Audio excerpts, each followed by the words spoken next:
Pada tahun 2000-an, internet sudah banyak digunakan baik untuk pribadi atau kerja. Tidak dapat dipungkiri dengan kehadiran teknologi, manusia menggunakan perangkat kasar dan halus ini sebagai sarana yang luas dipergunakan. Dengan adanya perangkat seperti telepon atau komputer untuk mengirim pesan ataupun visual seperti gambar dan animasi, meskipun tidak semua orang memiliki komputer, tapi pemakaiannya sangat tidak tertandingi dengan adanya kemajuan zaman. Salah satu sarana itu adalah blog. Blog sama halnya seperti situs pada umumnya, tapi lebih condong ke arah kebutuhan pribadi dan kadang komersil. Di sana, kau dapat melihat berbagai postingan orang-orang terkait dari tujuan blog itu. Dan kau March, kau juga menulis blog dengan tema menjaga alam dan pengetahuan terkait bioma dan binatang kan? Iya, tentu saja. Kau juga, dan semua orang juga begitu. Kau lihat, beberapa blog mungkin terkesan simple, ribet, kepenuhan, bahkan sampai yang bisa dikatakan mempunyai sisi artistik pribadi. Tapi di video ini, saya akan membahas bukan blognya, melainkan aplikasi yang telah dibuat oleh pemiliknya, yang sepertinya bisa dikatakan bukan sembarang orang. Meskipun saya sendiri tidak tahu banyak orang di tahun 2000-an. Jika Anda kenal orang ini, mungkin kalian orang dekatnya. Baiklah March, ganti.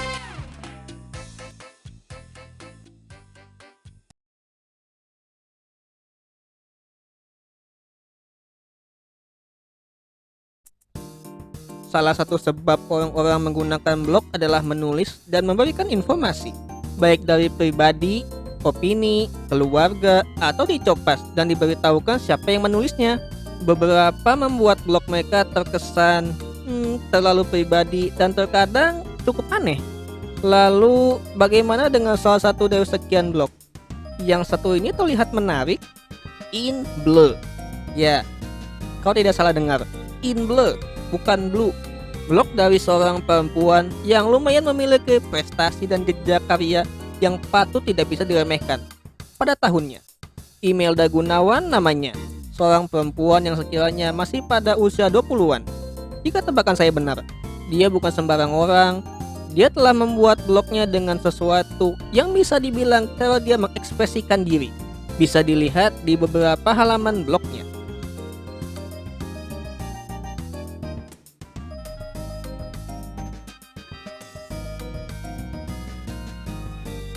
Unik dan memiliki cara pandangnya sendiri, karena ini bukan kaleng-kaleng atau sekedar template saja. Karena dia memiliki portofolio yang lumayan banyak juga. Untuk perempuan pada tahun tersebut, ini adalah pencapaian yang tidak biasa. Bisa dilihat pada beberapa blog-blog yang telah diciptakannya. Situs Frida,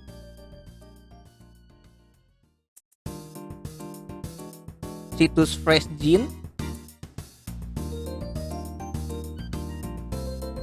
situs SCT,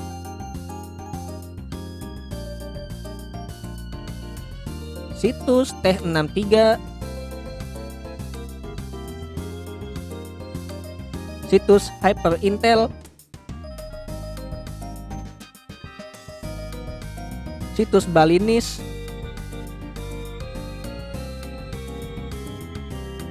dan situs MMUG.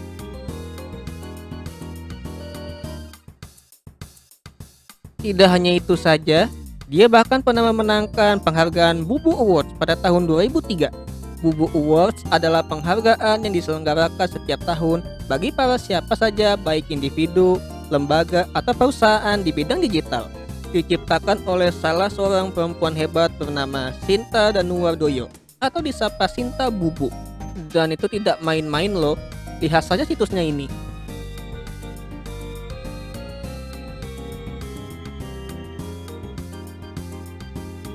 Tidak hanya Sinta saja, namun Imelda juga begitu. Dia juga pernah menjadi salah satu pembicara di sebuah seminar yang temanya Seminar Animasi Web dan Kartun dengan Makromedia Flash MX. Bersama dua aliansi animasi Indonesia yang jaya pada masanya, Baba Flash dan Nyamuk Animation. Tidak hanya itu saja, dia juga memenangkan Adikarya Web Design Award 2004 dan juga mempublikasikan karyanya yang bisa dilihat di sini. Tidak hanya itu saja, dia juga masuk dalam salah satu wanita di Flash Goddess, sebuah komunitas sumber daya yang memperlihatkan dan mempromosikan perempuan yang bekerja dalam bidang perangkat lunak Adobe Flash dalam bentuk desainer, seniman, pengkoder, animator, dan juga pengarang, serta masih banyak lainnya.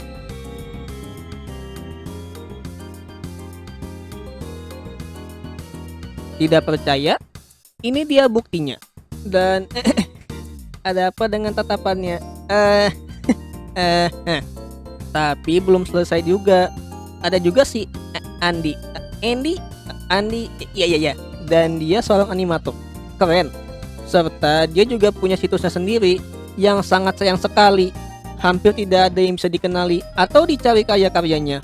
Dan Andi, kenapa dengan fotonya? Lubang hidungmu kelihatan, Andi. Dan itu dia. Sekarang kita menuju aplikasi buatan Imelda. Tapi sebelum itu, March, apa kau tahu wanita? Tidak terlalu.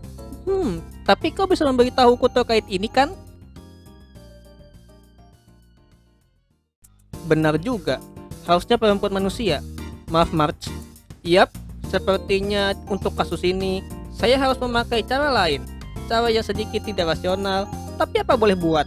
Tapi itu untuk bagian yang lain. Sekarang kita lihat apa aplikasi yang diciptakan oleh Imelda Gunawan, yaitu Flash. Ya, Flash. Dan ada 4 karya Flash. Namun sayangnya hanya 2 yang masih bisa diakses di situs ini. Yang masih bisa adalah Crystal Ball dan Lipstick Personality.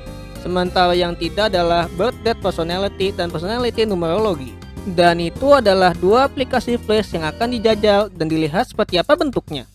Baiklah March, ganti.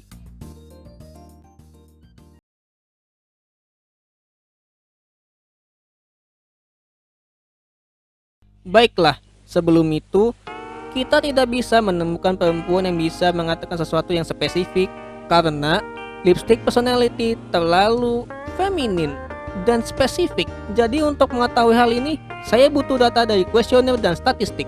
Masalahnya, ini akan memakan waktu lama dan tidak efektif. Dan harus saya katakan, saya harus menggunakan ChatGPT. Ya, AI. Dan saya tidak punya pilihan lain lagi. Saya harus menggunakan AI pada situasi ini, tapi untuk Crystal Ball, tidak masalah. Baiklah March, kita lihat Crystal Ball dan isinya. Ini dia, bola kristal. Dan ini adalah tentang ramalan acak dan terkadang pernyataan dari emailnya itu sendiri. Kenapa begitu? Nanti. Aplikasi ini sangat simpel sekali. Kau klik bola kristal dan itu dia. Mudah kan? Dan hanya itu saja. Namun pernyataan acak dari bola kristal ini bisa bermacam-macam dan terkadang bisa sama pada sebelumnya. Probabilitasnya acak, jadi terkadang bisa baru atau sama. Dan bola kristal mengatakan he alias pria, bukan mereka. Apakah ini spesifik? Hanya itu saja. Tapi hey, bola kristal tidak pernah salah kan? Sama seperti kulit kerang ajaib. Boleh aku dapat sesuatu untuk makan? Tidak.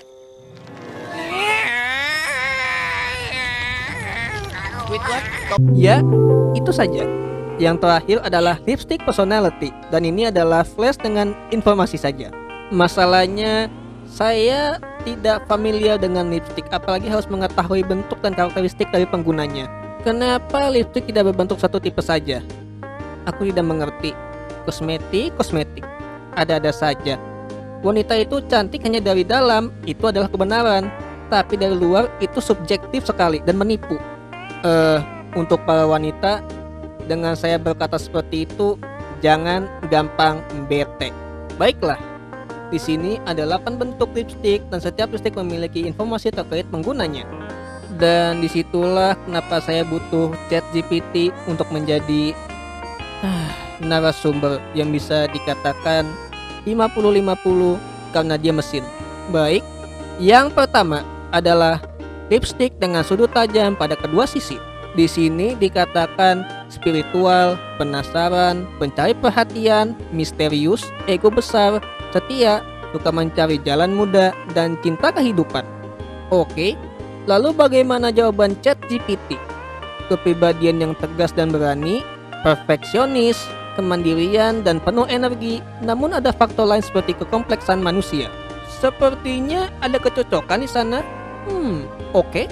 Kedua, lipstick miring, tetapi dekat dengan bentuk aslinya. Di sini dikatakan mematuhi aturan, pengikut yang hebat, tidak menyukai banyak perhatian, sedikit minder, agak pendiam, suka berjadwal, kadang mewarnai rambut untuk menarik perhatian. Oke.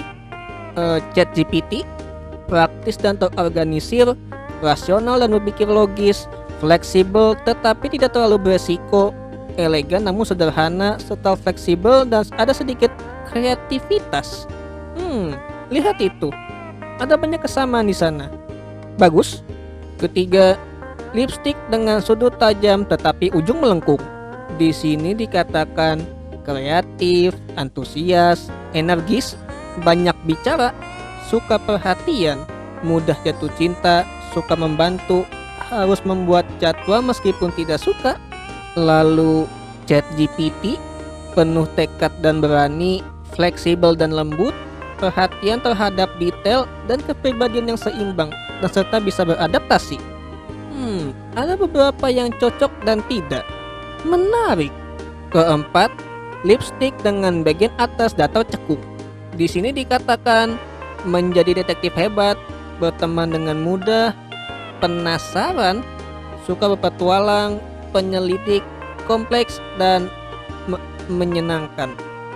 Oke. Sisi ChatGPT, wanita dengan lipstick ini umumnya menunjukkan seseorang yang praktis, terorganisir, dan cenderung rasional, serta analitis dan perfeksionis.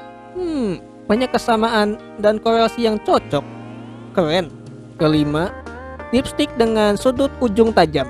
Di sini dikatakan berpendapat, bersemangat, tidak suka jadwal, pilih-pilih teman, suka bergaul, suka perhatian, dan suka berdebat. ChatGPT, jawabanmu tegas dan penuh percaya diri, praktis dan terencana, elegan dan berkelas, kreatif dan berani mencoba hal baru, namun ada faktor lainnya. Ada banyak persamaan dan ada yang berseberangan juga. Keenam, lipstick dengan bagian atas datar. Di sini dikatakan langsung ke intinya, bermoral tinggi, membutuhkan persetujuan, berhati-hati dengan penampilan, sangat dapat diandalkan, konservatif, berpikir cepat, dan suka tantangan. Lalu ChatGPT bagaimana? Praktis, terorganisir, rasional, sederhana dan mandiri, namun ada faktor lainnya dengan bentuk lipstick dan hanya gambaran umum. Ada yang cocok dan bertabrakan satu sama lainnya. Menarik. Ketujuh, lipstick dengan ujung halus bulat. Di sini dikatakan santai, pembawa damai, pemarah, tenang, disukai, dan pemurah.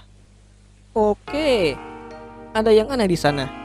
Lalu ChatGPT, lembut dan pengertian, ramah dan sopan, praktis dan terorganisir, dan elegan dan berkelas. Oke, ada yang sama dan tidak ada kaitannya sama sekali. Dan terakhir, lipstick dengan ujung bulat menuju sudut tajam. Di sini dikatakan banyak disukai, berorientasi pada keluarga, seorang yang melakukan, terkadang melebih-lebihkan, keras kepala terhadap hal-hal kecil, dan membutuhkan orang di sekitar. Menarik yang satu ini. Kemudian ChatGPT, keseimbangan dan kekuatan, praktis dan fokus, penuh kepercayaan diri dan elegan, dan berani meskipun ini hanya interpretasi saja. Yap, itu dia. Kenapa saya butuh data variabel dan kuesioner dibanding ini. Dan juga ada sedikit kesamaan pada keduanya. Oke lah. Dan itu dia ke-8 bentuk lipstick dan perbedaan pendapat antara aplikasi ini dan ChatGPT.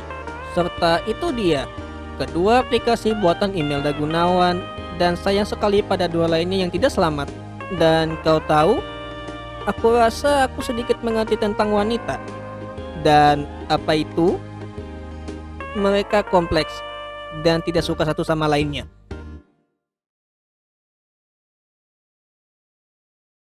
Ya, itu saja.